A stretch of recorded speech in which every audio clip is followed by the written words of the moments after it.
Padre nuestro que está en los cielos, santificado sea tu nombre. Amén, Gracias Señor. Dios por esta oportunidad de abrir nuestros corazones y nuestras mentes para estudiar tu palabra. Y te doy gracias por este sábado que nos has dado, Dios, especialmente esta mañana, que el clima es muy bueno y que el sol resplandece en tu creación, Dios. Pero por ahorita te pido que bendigas este programa, esta reunión aquí en tu iglesia en este momento. Gracias por todo, en el nombre de Jesús. Amén. Amén.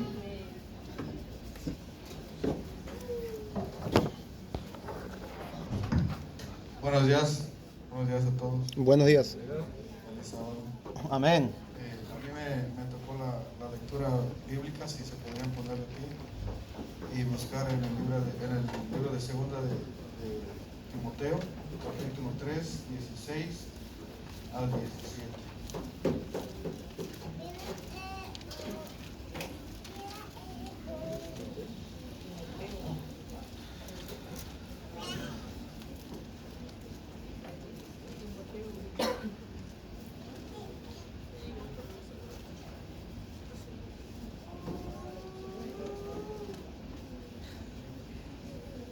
¿Estamos todos? Ok, dice: toda la escritura es inspirada por Dios y útil para enseñar, para redarguir, para corregir, para instruir en justicia, a fin de que el hombre de Dios sea perfecto, enteramente preparado para toda buena obra. Amén. En este versículo nosotros aprendemos que el que enseña, el que corrige es Cristo, ¿verdad? Es Dios. Y por eso el día de hoy estamos aquí congregados, porque Dios lo apartó para que nosotros podamos ser instruidos, para que podamos ser corregidos. Y amén, por eso gloria a Dios que está hoy aquí con nosotros. Vamos a orar para darle gracias al Señor. Amén. Pues si podemos ponernos de rodillas, por favor.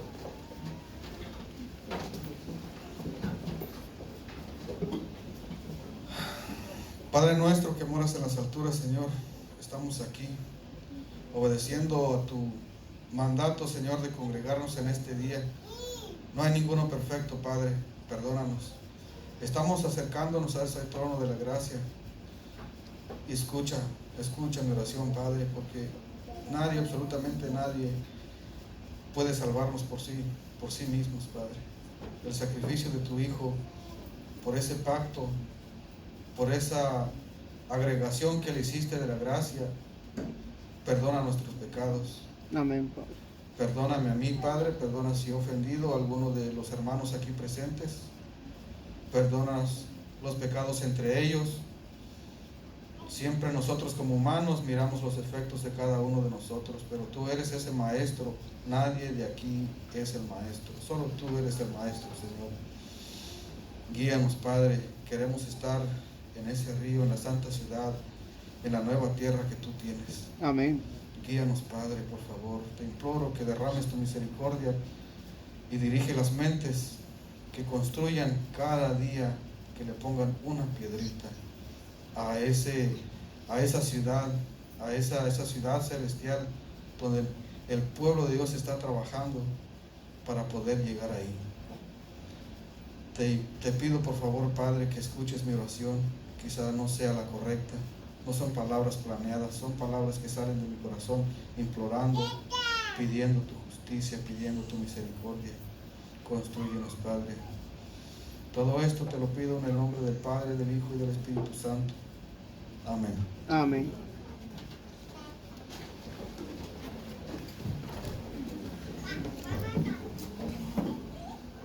Gloria al Señor. Dios les bendiga, mis hermanos. Amén. Feliz sábado a todos. Feliz sábado. Qué bueno estar aquí. Quiero cantar esta alabanza, Dame de beber. Todos los días le pido a mi Padre que me dé de su agua, esta agua que nos hace permanecer, que nos da vida. Solo Él tiene esa agua. Y debemos de rogarle todos los días, ¿verdad?, para que estemos vivos. y estemos cerca de Él. Gloria al Señor.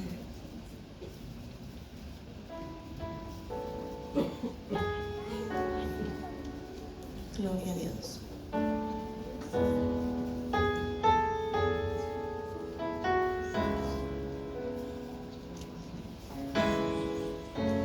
Te amo, Dios.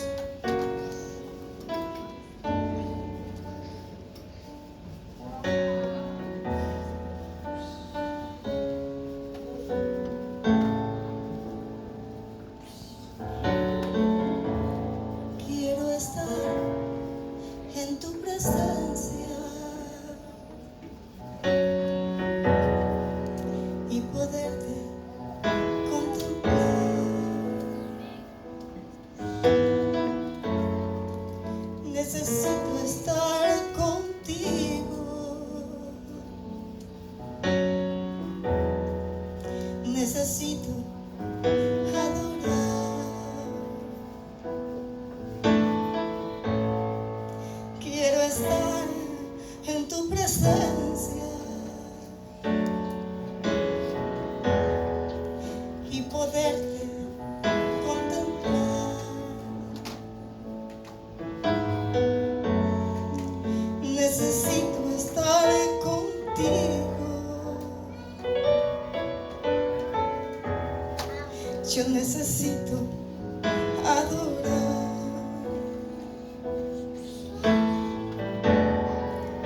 Dame de beber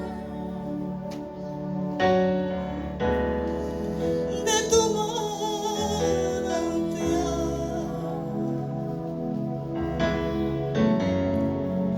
Dame de beber.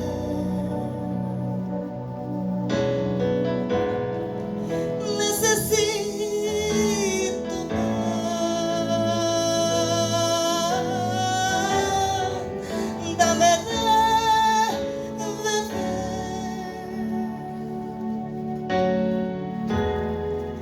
de tu manantial.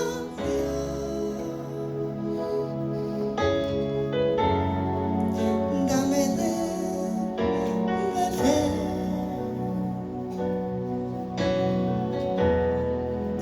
Necesito más. Quiero estar en tu presencia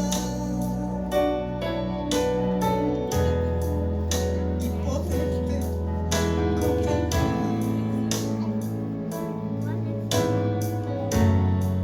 Necesito estar contigo. Yo necesito adorar.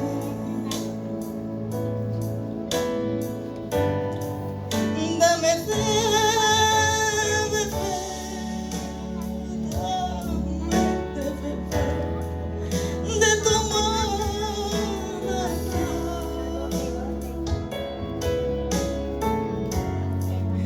Dame de beber.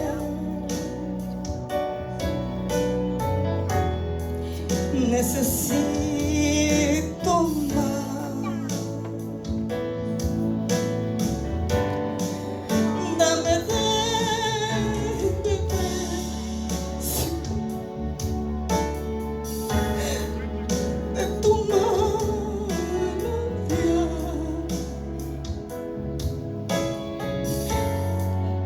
Dame de beber. Yo necesito más. Dame de beber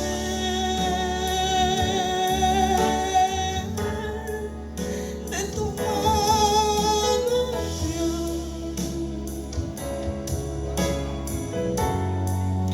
Dame de beber.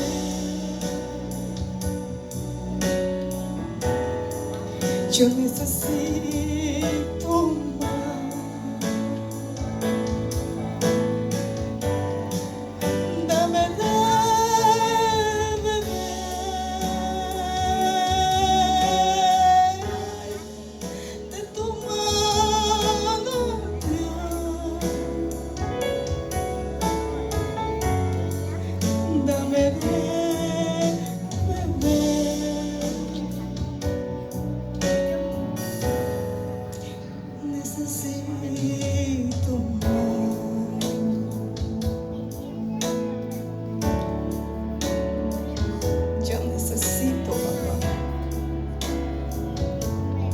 Necesito de ti.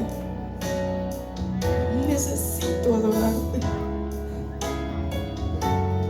Necesito hacerlo en espíritu y en verdad, Señor, para ti.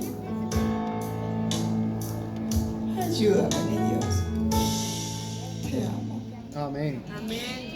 Santo es mi Dios. Mi alma le alaba. Dios me lo bendiga, mis hermanos. Amén.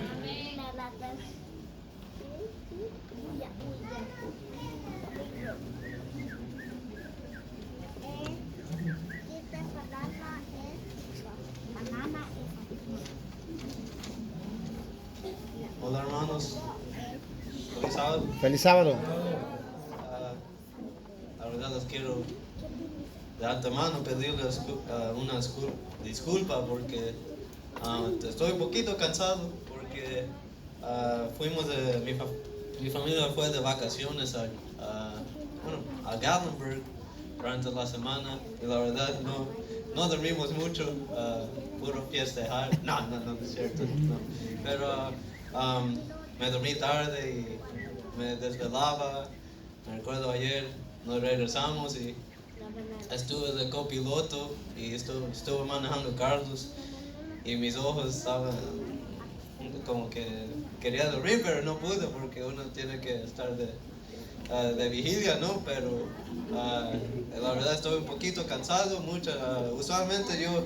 normalmente yo trato de estar energético y contar, ¿verdad? Hacerles reír cuando yo predico, pero la verdad, si me suena un poquito débil, un poquito frágil, entonces ustedes saben por qué. No se enojen conmigo, por favor. Pero estoy contento porque no he predicado en algún tiempo, ¿no?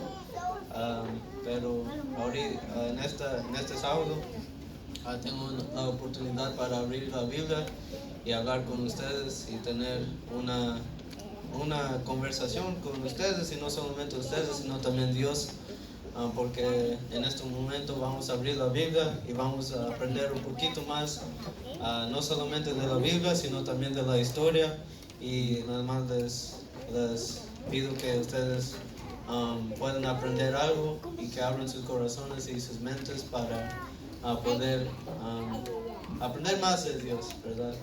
En este momento le pido que inclinen el rostro para orar. Padre nuestro que estás en los cielos, santificado sea tu nombre. Gracias Dios por esta oportunidad para predicar a tu iglesia, Dios. Dame el entendimiento e inteligencia que necesito para abrir tu palabra, y no solamente para abrirla, sino también estudiarla y escudriñarla, que ese va a ser el enfoque de este mensaje, Dios. Ayúdanos a aprender cómo estudiar la Biblia y enséñanos la importancia de escudriñar tu palabra, pero estudiar y estudiar, no solamente leerla como muchos de nosotros tenemos por costumbre, Dios. Pero te pido que nos sigas bendiciendo durante esta mañana, y no solamente durante la mañana, sino el día. Gracias Dios por el sábado que nos has dado. Te pido que nos sigas bendiciendo y ayúdanos a abrir tu palabra y poder aprender algo y sacar algo de este mensaje. Gracias Dios por todo. En el nombre de Jesús. Amén. Amén. Bueno, hermanos,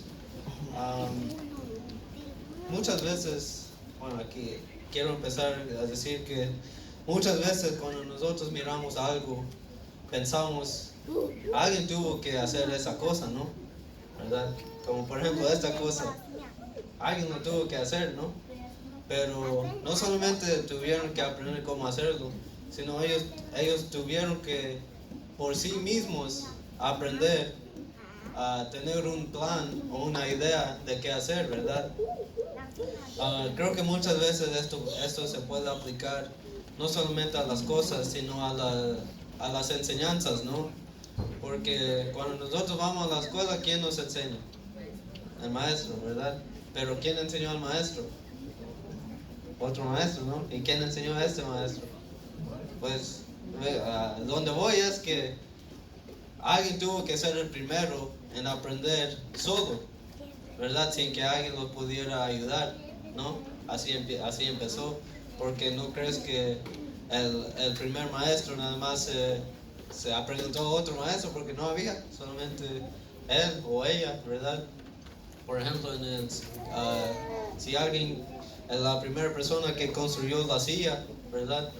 Bueno, ellos no pudieron aprender de otra persona, ellos no pudieron aprender de otro maestro que le enseñara cómo hacer una silla, pero ellos mismos tuvieron que tener una idea y ellos mismos tuvieron que aprender por sí mismos cómo hacer la silla. Entonces tal vez fracasaron muchas veces, tal vez en la primera lo hicieron, pero esa persona tuvo que aprender por sí mismo y no pudieron pedir ayuda a otra persona porque no había otra persona, ¿verdad? Y así quiero que ustedes entiendan, no solamente se puede aplicar a las cosas materiales, sino a las cosas de las enseñanzas, ¿no? Porque como dije, un maestro tuvo que aprender algo de alguien, pero ese primer maestro tuvo que aprender por sí mismo. Y quiero aplicar eso con la Biblia, ¿no? Porque nosotros necesitamos aprender a escudriñar la Biblia, ¿verdad? Creo que es muy importante porque creo que muchas veces cuando nosotros tenemos una pregunta, le preguntamos al hermano Joel o tal vez al pastor Lucas o tal vez a otro maestro que tenemos, pero algún día se nos van a ir y solamente nosotros debemos y tenemos que estudiar la Biblia, aunque yo sé que estudiar cuesta, ¿no? Tal vez, yo sé que muchos de nosotros no nos gusta estudiar, no nos voy a mentir, también a mí no me gusta estudiar tanto, ¿verdad? En la escuela, antes de un examen, yo nunca estudiaba.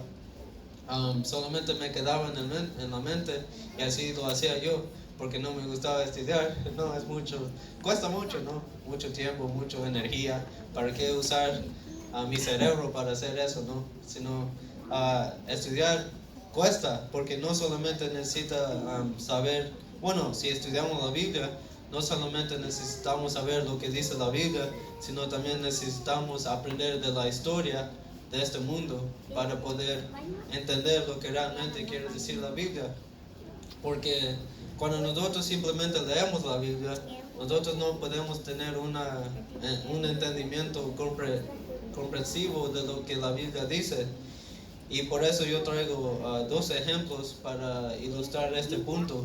Porque muchas veces cuando nosotros leemos una historia de la Biblia o leemos un versículo de la Biblia, nos confundimos porque se suena raro o se suena algo, tal vez algunas veces se suena como se contradice la Biblia. Entonces por eso nosotros debemos de estudiar, porque como dice la lectura, que toda la escritura fue inspirada por Dios, que nosotros lo podemos usar por muchas razones, por muchas cosas, ¿verdad? Pero muchas veces nos confundimos. Yo también me confundo. Yo les aseguro que el hermano Joel, con él estudiaba la Biblia, y ahora, aún cuando él estudia la Biblia, se confunde porque no es una cosa que nosotros podemos leer de primera vez y ya saberla así de fácil, ¿verdad? Entonces por eso yo quiero mostrar una historia muy raro que se encuentra en la Biblia, pero nosotros vamos a leerla y vamos a estudiarla para ver de qué se trata. Una vez en mi casa yo di una reflexión acerca de esto, es donde yo saqué este tema, y nada más, y lo quiero repetir porque creo que es muy importante que nosotros entendemos que la Biblia es importante estudiar, pero no solamente la Biblia, sino también la historia. Entonces para eso les pido que vayamos a Segunda de Reyes, capítulo 2, versículos 23 al 25. Otra vez, Segunda de Reyes, capítulo 2, y vamos a leer los versículos 23 hasta el 25. Tal vez muchos de ustedes han leído esta parte de la Biblia, pero es una parte muy, una historia que la verdad sorprende mucho, porque es una historia que la verdad no tiene mucho sentido y es como se suena un poquito terrible cuando uno lo empieza a leer. Pero en 2 de Reyes capítulo 2 versículos 23 en adelante nos muestra la historia. Solamente se dedica 2 o 3 versículos a esta historia, pero es muy raro. Cuando yo lo leí era muy raro, pero interesante, porque la historia se trata de Eliseo, que acababa de suceder a su maestro Elías, porque Elías se fue al cielo y solamente quedaba Eliseo como profeta para el pueblo. Entonces la historia cuenta de que, bueno, lo vamos a leer. Si alguien por favor me puede leer versículos 23, 24 y 25. De Jericó, Eliseo se dirigió a Betel. Iba subiendo por el camino cuando unos muchachos salieron de la ciudad y empezaron a burlarse de él. ¡Anda, viejo calvo! Le gritaban, ¡anda, viejo calvo! Eliseo se volvió y clavándole la vista, los maldijo en el nombre del Señor. Al instante, 2 osas salieron del bosque y despedazaron a 42 muchachos. De allí, Eliseo se fue al monte Carmelo y luego regresó a Samaria. Wow, ¿no? Una historia interesante, vamos a decir, ¿verdad? Es algo que tal vez nos confundimos, porque la historia como que eso no va a lo que la Biblia enseña acerca de Dios o sus hijos, ¿verdad? Porque la Biblia dice que Dios mismo mandó a esos osos para matar a esos muchachos, y mató a 42 de ellos solamente por burlarse de Eliseo, ¿verdad? Sí, porque era calvo, pobrecito, no tenía pelo, pero por eso dijeron, sube calvo, sube. Pero se burlaron, y simplemente por burlarse de él fueron asesinados, más bien, vamos a decir, porque la Biblia dice que Dios mismo fue el que mandó a esos osos, porque Eliseo maldijo a los muchachos en el nombre de Jehová, y por eso murieron, ¿verdad? Una historia muy fuerte de la Biblia, una historia que la verdad, al leerlo por la primera vez, es algo muy, vamos a decir, terrible, ¿no? Porque nosotros cuando leemos este pasaje tenemos una historia en nuestra mente, tal vez nos hacemos una escena de lo que pasó, como en las películas, ¿no? Que Eliseo estaba caminando y que algunos jovencitos se burlaron porque no tenía pelo, y salieron unos osos y los despedazaron. Así dice mi versión de la Biblia. Mi versión dice que salieron 2 osos del monte y despedazaron a los muchachos, ¿no? Entonces esta historia primero se suena raro y se suena terrible, porque cuando lo lees es una historia que enseña o tal vez demuestra un Dios injusto, tal vez un Dios muy enojón, lleno de ira, ¿verdad? Pero cuando uno realmente estudia este pasaje, nos damos cuenta de que es una historia de un Dios cariñoso, ¿verdad? Tal vez ustedes están pensando, un Dios cariñoso si acaba de matar a unos muchachos simplemente por burlarse de su profeta, ¿no? Entonces, cuando nosotros leemos la historia, nos preguntamos si no que la Biblia dice que Dios es un Dios misericordioso, no que la Biblia dice que es un Dios lleno de amor. ¿Por qué Eliseo, un profeta de Dios, maldice a estos muchachos en el nombre de Jehová? Y eso es interesante, pero nosotros vamos a estudiar a la Biblia, a ver lo que realmente fue que pasó en esta historia. Primeramente, cuando nosotros leemos la historia, pensamos que cuando la Biblia dice muchachos, se está refiriendo a tal vez unos niños chiquitos, ¿no? porque en español, la Biblia no fue escrita en español, pero en el cielo sí se va a hablar español. Pero por lo mientras, la Biblia no fue escrita en español. Pero en español, muchachos, ¿a qué se refiere? ¿De qué edad? ¿De qué? Jóvenes de 12, 14, 13, 15 años. ¿no? ¿Verdad?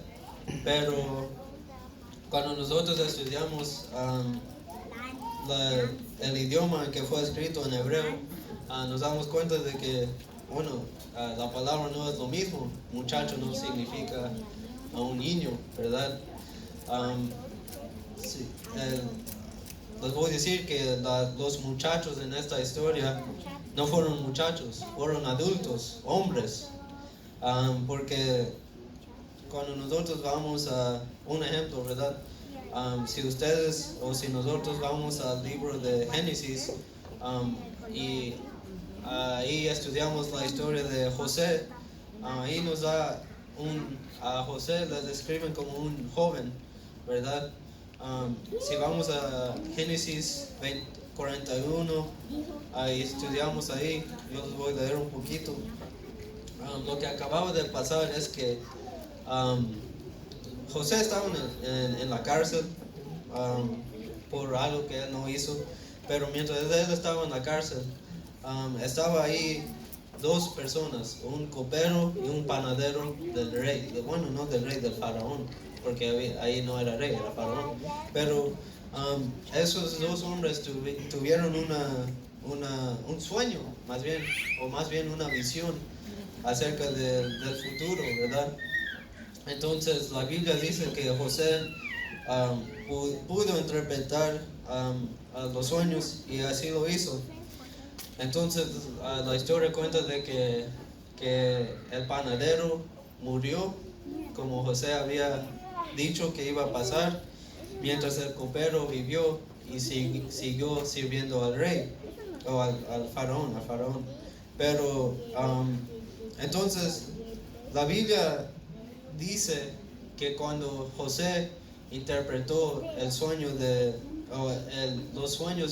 los dos hombres, pasó 2 años y luego José fue presentado ante el faraón, porque el faraón tuvo un sueño por sí mismo y no podía nadie que lo pudiera interpretar. Génesis 41-46 nos cuenta la edad de que tuvo José. Aquí dice: era José de edad de 30 años cuando fue presentado delante del faraón, el rey de Egipto. Y salió José delante del faraón y recorrió toda la tierra de Egipto. Pero el 41, versículo 1 dice: aconteció pasados 2 años que el faraón tuvo un sueño, ¿verdad? Entonces, si José tenía 30 años cuando fue presentado al faraón, ¿cuántos años tuvo cuando interpretó los sueños del panadero y del copero? 28 años, 28. Porque la Biblia dice que pasó 2 años, entonces él tuvo 30 años, entonces 28 menos 30 es 2, entonces 30 menos 2 es 28, ¿verdad? O algo así es. Pero tuvo 28 años y él era ya hombre, ¿verdad? Eso ya no es muchacho, eso ya no es niño.